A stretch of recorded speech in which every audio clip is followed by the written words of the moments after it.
రోజున ఆంధ్రప్రదేశ్ అమరావతి రాష్ట్ర రాజధానిగా నిన్న పార్లమెంటులో బిల్లు పాస్ కావడం 5 కోట్ల ఆంధ్ర ప్రజలకు గర్వించదగిన రోజు ఈరోజు.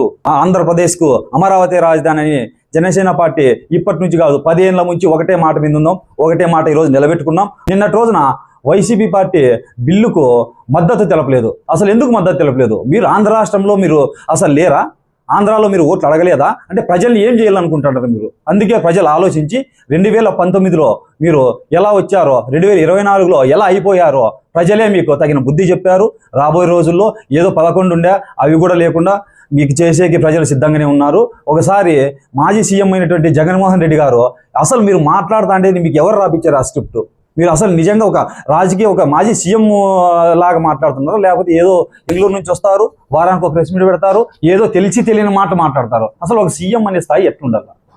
అసెంబ్లీలో పోయి కొట్లాడి ప్రతిపక్ష హోదా అనేది ప్రజలు ఇవ్వాల.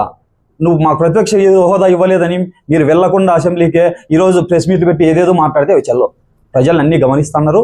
జగన్మోహన్ రెడ్డి గారు మీరు రాబోయే రోజుల్లో మీరు ఇలాగే కొనసాగిస్తే మీ మాటలన్నీ తగిన బుద్ధి ప్రజలే చెప్తారు. నిన్నటి రోజున పార్లమెంట్లో మనకు అమరావతిగా రాష్ట్ర రాజధానికి తెలిపిన పార్టీలన్నిటికీ మరోసారి ధన్యవాదాలు చేయడంలో ప్రత్యేకంగా నరేంద్ర మోడీ గారికి మా జనసేన పార్టీ తరఫున, జనసేన పార్టీ ప్రజాపక్షాన మా పవన్ కళ్యాణ్ తరఫున ప్రత్యేకమైన ధన్యవాదాలు తెలియజేస్తున్నాం. అమరావతి అని మీరు పేరు పలకడానికి కూడా సంకోచం చేస్తున్నారు. అసలు ఎందుకో మీకు అంత అవహేళనగా ఉంది. ఆంధ్రప్రదేశ్ రాష్ట్ర రాజధాని లేకుండా ఉంటుంది ఎక్కడన్నా కూడా ఏ రాష్ట్రానికి కూడా రాజధాని లేదా? అసలు ఒకసారి చూడండి సార్, మీరు మాట్లాడే మాటలు అన్నీ ఒకసారి గమనించుకోండి. జగన్ రెడ్డి గారు మీరు ఏదో వచ్చినాము, ప్రెస్ మీట్ ఏదో పెట్టినాము, మాట్లాడినాము, చలో అని వెళ్ళిపోయినాం, బెంగళూరు పోయినాము అన్నట్లు కాదు.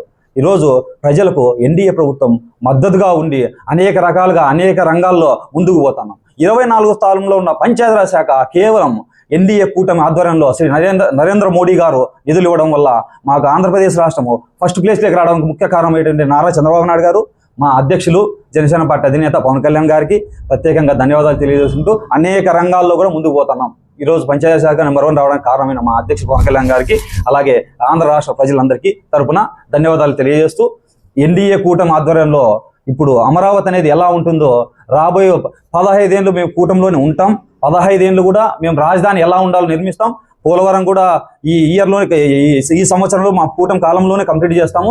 రాష్ట్ర ప్రజల భవిష్యత్తు దృష్టిలో పెట్టుకొని అనేక రంగాల్లో ముందుకు పోతాను. ఉద్యోగాలు అయితేనే కావచ్చు, రాష్ట్ర చేనేత కార్మికులకు అందరికీ ఉచిత విద్యుత్ ఇచ్చినటువంటి మా ప్రభుత్వానికి ప్రజలు ఎప్పుడు అండగా ఉండాలా. ఈ రోజున పార్లమెంటులో మాకు అమరావతి రాష్ట్ర రాజధాని బిల్లు ఆమోదం తెలిపినందుకు ప్రతి ఒక్కరికి ప్రత్యేకంగా ధన్యవాదాలు తెలియజేసుకుంటాం. జై హింద్, జై జనసేన.